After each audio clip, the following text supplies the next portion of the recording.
should have something to pass the slides, right? Oh, yeah. Thanks.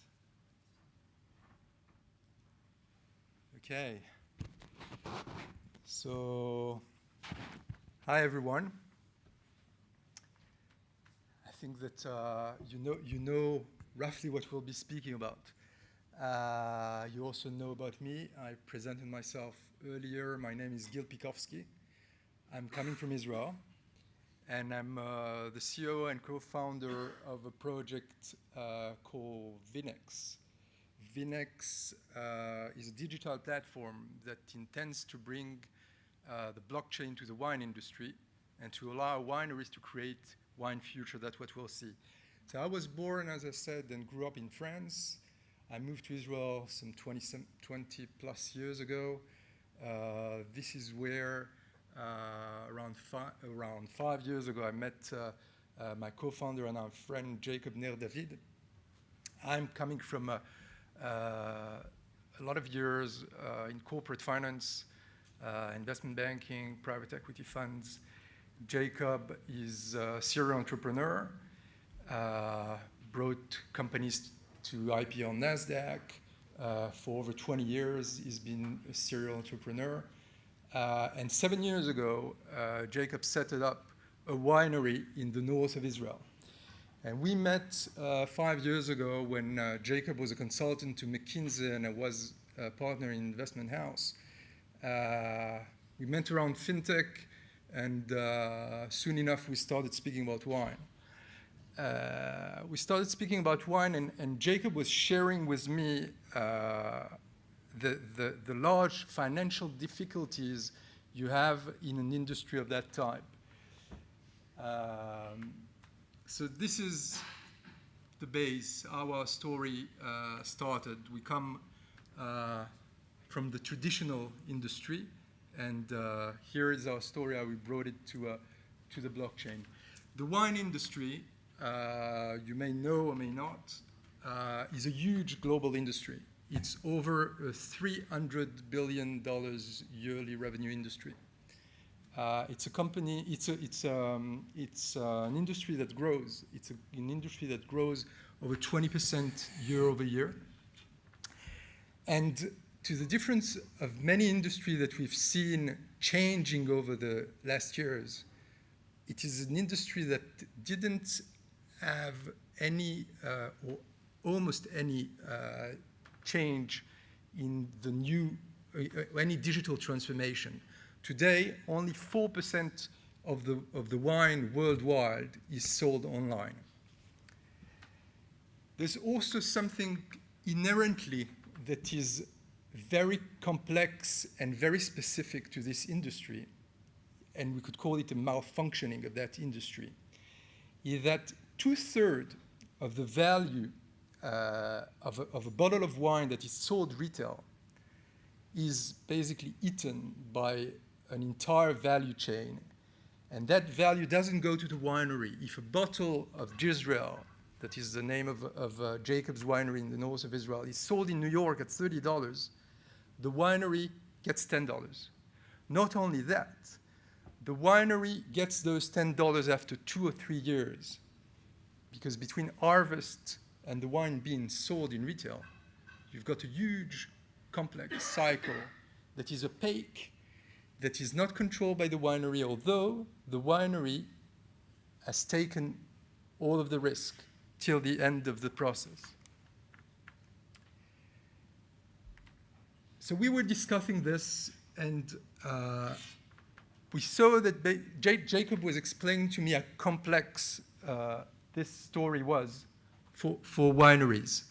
Wineries have basically a problem of cash, as we said, financing a business of that type where you got a 3-year cycle that you need to finance, having another harvest or probably 2 in between those 2 while the wine is in barrels before it's being sold, getting 1/3 of the value that the consumer is paying at retail is impossible for a business to have clarity of where it grows.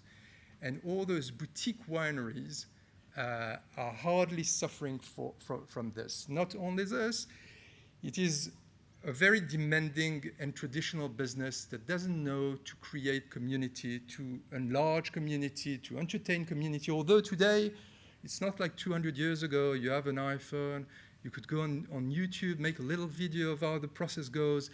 But those businesses don't know how to deal with those tools. So what we looked at is something that exists for 200 years in the large Grand Cru wineries of Bordeaux. It is a concept that is called la vente en primeur. En primeur, where the large Bordeaux wineries were built, were given to large industrial, very large pieces of land. And this finance issue became an issue at the first day.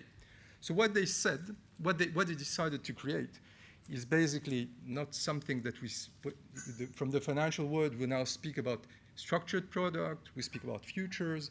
They were just pre-selling their wine to négociants, to traders, to distributors. They were pre-selling their wine at discount. They were getting the money, financing the business. These guys were stocking the wine and distributing them. And today, you got approximately 25 Grand Cru in Bordeaux that nobody could buy directly from the winery. You wouldn't be able to go to Saint-Emilion and buy this type of wine because the whole harvest has been bought by those négociants. This pre-sale type of sale has quite evolved. It has become sophisticated. Today, those négociants and traders, together with those 25 Grand Cru wineries, are having their online platform, but it's something that is not democratized. What we intend to do with VinX is to selling wine futures immediately after harvest, or to allow winery to sell their wine after harvest. What we intend to do, after having a process that we call KYW, you'll see what the inspiration comes from, which is Know Your Winery. We allow the wineries to come on the platform, list part of their harvest as wine futures over a certain period of time, and get financing by whomever is a wine lover that get a fair discount at the end of the day. If the winery gets 1/3 of the retail value today, the consumer could, you may imagine, a fair amount discount on the wine he would pre-sell for the winery. And let's assume, and our vision is to disrupt the wine industry, that after those first 2 years in which you would wait for 2 years to get your wine, if this is the way people would get their wine, after those 2 years, they will just get wine that they would have bought 2 years before. So the first thing that we allow, and technologically speaking, we speak of tokens. No tokens, and I'll come to where our token is, but in terms of technology, these futures that wineries issue on our platform are tokens. Every series of wine future is a token. What we allow, being built on the blockchain, is for that asset that is a token to be exchanged, to be traded. I'm getting on that platform because I want to buy wine at the end of the day.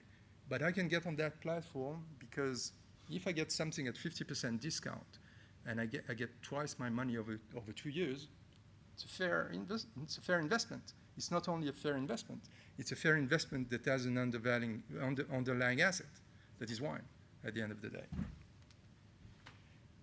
So, as we said, by doing this, by selling wine at wholesale price, just after harvest, meaning that the winery knows exactly what is the quantity of wine that is supposed to buy, that is supposed to sell and will be able to produce.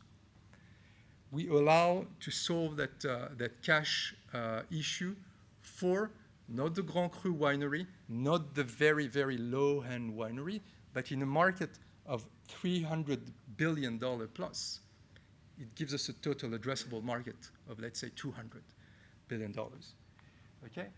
Another issue we would want to address is the community. Every winery has a community. Every winery doesn't know to interact with that community, to grow it, to cross-sell in between wineries, in between people that feel that they have that they are part of this entire process. And at the end of the day, coming from traditional businesses, when you've solved your demand part and you've solved, or at least have largely evolved in solving the cash situation, you have some clarity or a clearer clarity of your business. For the wine buyers, as we said, the wine buyers and the wine lovers buy wine at discount. Our distributed exchange, the VinX distributed exchange, allow them some liquidity to the asset that they would buy. And of course, and the third part, it gives you what people are looking today. People are looking for a sense of community.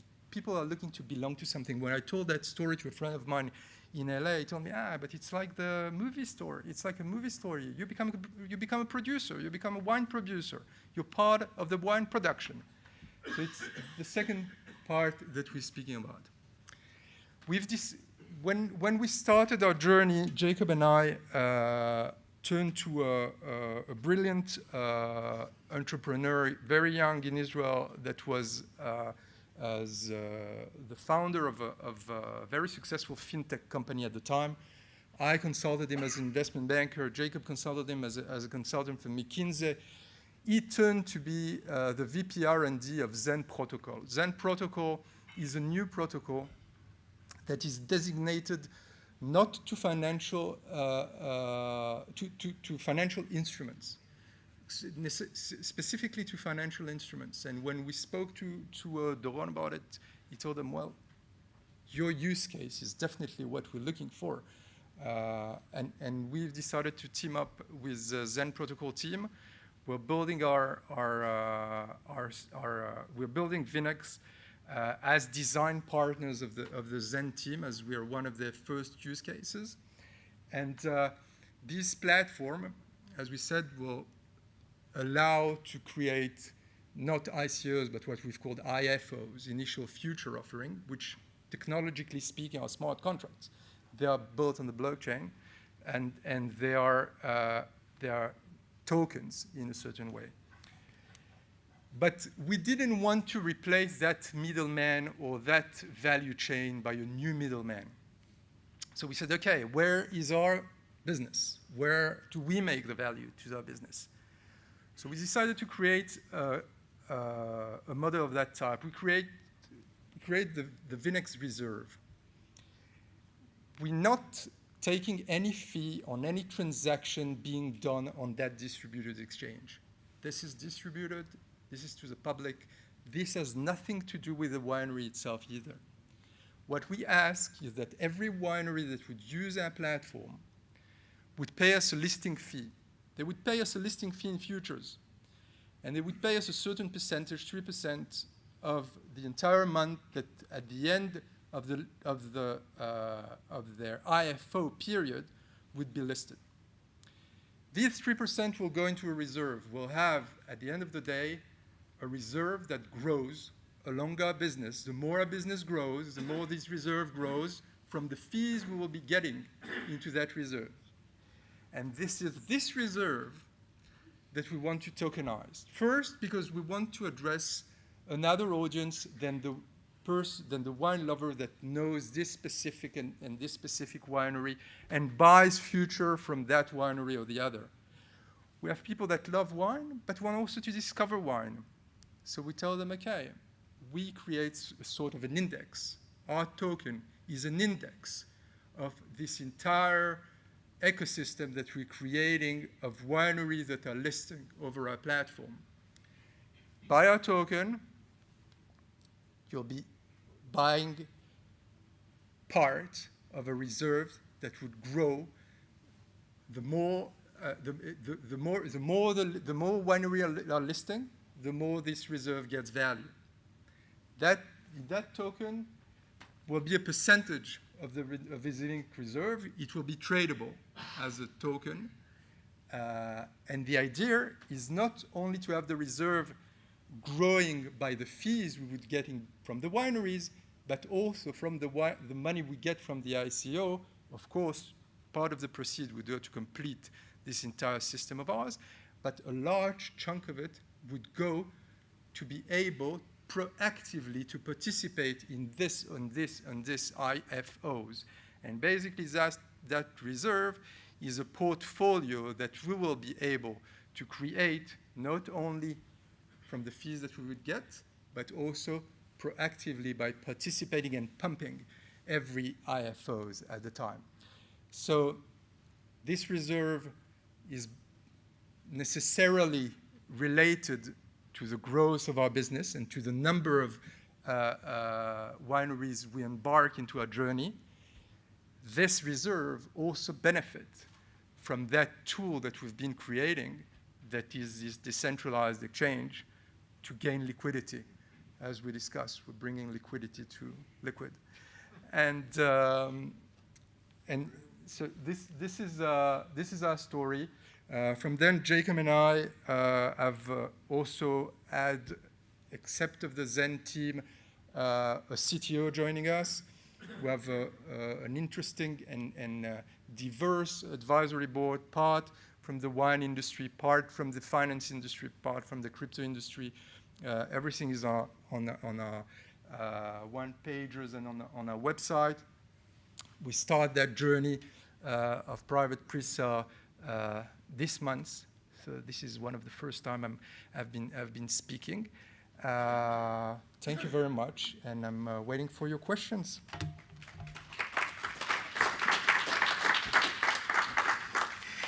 So I suppose it's only right that you kind of beat me to the punch there, Gil. I was going to note the liquidity in the model, and what could I say? But I'm glad you got a special reserve. I'm sure we've got some questions from the audience, though. Yes. Could we get the microphones going as well? But please go on. Interesting business model. Futures inherently bring in counterparty risk. How do you come to the counterparty risk inherent in the business model? Would you repeat the question for the tape, as it were, please? I think. Shall I say it again? Yeah. Would you please? Yes. Yeah. Interesting business model. Thank you. Futures inherently bring in counterparty risk. So I'm wondering how you control counterparty risk within your business model. Look, I would say two things. First, I think that we have an underlying asset here. Okay, at the end of the day, you got a bottle of wine. As we decided, we had this question of, are we embarking whatever winery comes to us, or do we decide that we embark wineries that are already in the market, that have already a retail price, that, whatever winery, medium-sized winery or boutique winery that exists for X amount of years, vintage could be a little less good, a little better, but at the end of the day, the bottle would sell. Okay, so we tell the winery, when you list your futures, list it at the wholesale price of what you would get of the price the bottle would be sold at the end of the day. So there will be a price to that product. Okay, I think that, and I don't want to be too optimistic, but what could happen is that along the 3 years, a winery we could have a good event, and a winery could have tremendous reviews suddenly. And the retail price would not be what they expected. It would be 1.5 times the price that you expected. So, you could gain even more on that future. Okay. I've got a question here. Stephen. Yeah, just following on from that, what would be transformative for your progress is to get a few big name vineyards and chateaux. I can see a conundrum there, because the big name chateau don't have any trouble selling their wine. So why would they need you? So you probably will end up appealing to the many, many hundreds of small wineries that have lots of surplus wine that they want to get rid of wholesale, if I may use that rather pejorative phrase. How are you going to approach that? Am I right? Am I wrong? I don't know. First, yeah, I don't quite agree with your assumption. I don't think that this story would work only if we embark very high-end wine. I think that we cannot embark on that platform very low-end wine, okay? Because both in terms of uncertainty, as we said, and in terms of financial chunk that you can have in between as appreciation, you wouldn't have enough of a chunk. But so I think that the Grand Cru and the large wineries don't need us. Okay, what we do, we democratize that system to the smaller one. And to your question, why would they want to sell at wholesale? Because at the end of the day, this is the money they would collect in 2 years' time. I hardly ask them to give me less. They would collect in between 1/3 and 1/2 of the retail price at the end of the day, in 2 years or 3 years. Question over here. Have you got Let me get you a microphone there. Yeah. Kay, could you look after this one? Hi. Have you got any feedback from the industry as to whether they want to adopt it or what barriers to entry they think they would have if they were to pursue that? It's a very good question. It is something that we didn't start systematically yet. But as my partner being in this industry, we know fairly well this industry is in Israel. This industry is in Napa. My partner comes from the States. He's American originally. I'm heading from here to Bordeaux, where I have a series of meetings. So we start to do it systematically. But what I could say is we already did sporadically and embarked 7 wineries so far. I don't see any problem on the supply side. At the end of the day, I don't speak crypto to these guys. Okay, these guys are agriculturists. I come and give them a solution to their financial problems. Okay, they don't care about the blockchain and the crypto and again, as we spoke on the panel, one day nobody will speak about blockchain. It will be, the same way that you have the cloud for software companies. Nobody explains to you that they have a contract with Azure and this is the fee that they don't care. Nobody cares anymore. We know that software companies are in the cloud. So is it an opportunity to remake the ecosystem then? I definitely think that it's the vision that we have to definitely disrupt this large and very ancient industry that, funnily enough, didn't transform in any manner. Yeah, I think we've got time for just one more question. So one right over there, Gary Nuttall. I'm surrounded by microphones, so I must have one. So speaking with 4 years' experience working for one of the world's largest wineries, I agree with the point before that. I don't think this model works for big wineries. It probably works for the boutique ones, which is fine. That's not a problem. But what I didn't quite understand, and this is where the crypto link does come in, is that you said that the value of the token would relate to the underlying asset, which in the traditional world, that makes complete sense. In the crypto world, the underlying asset's value is irrelevant because most people trade. You agree? I agree, and I think that this is the evolution of where the crypto would go. At the end of the day, having a coin that you could, use in a perfect world, it's as if I would tell you, what? I would invent a coin that the winery would pay, with which the winery would go and pay with the guy that makes the bottles and would pay with the guy that makes the sticks. It doesn't work in this. The world doesn't work this way. Okay, I think, and we never argued that the coin that we tokenize is a security. It is a security. I'm basically tokenizing a reserve. That reserve, I need to find the fine tuning, and there's a debate because at the end of the day, I'm selling wine.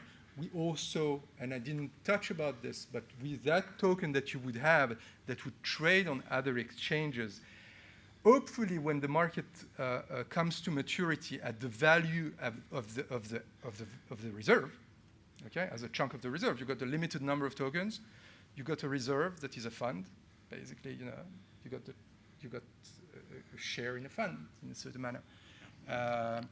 So I think that at the end of the day, this token value will be related to the value of the reserve. But yeah, indeed, you got that speculation. But one other thing, and I would add, and I didn't touch it, is that what we also allow is to make this circle complete, is for you, holder of our Bitcoin, to come to our reserve and say, okay, on that and that exchange, that Bitcoin is trading for 1,000, okay? Your net asset value, you and your reserve have X and Y futures. I want to cherry pick them. I want to redeem with futures. I got 1,000. I see that this one worth 500 and this one worth 200, and I would want you to give me part of your futures, and I will create my own basket of futures, if you will, with the token that you would have traded on other exchanges. Yeah, I got to have a last question, Barry. When are we going to drink the wine? Let's go. Thank you very much. Thank you. Ladies and gentlemen, Gil Picovsky. Thank you, Gil.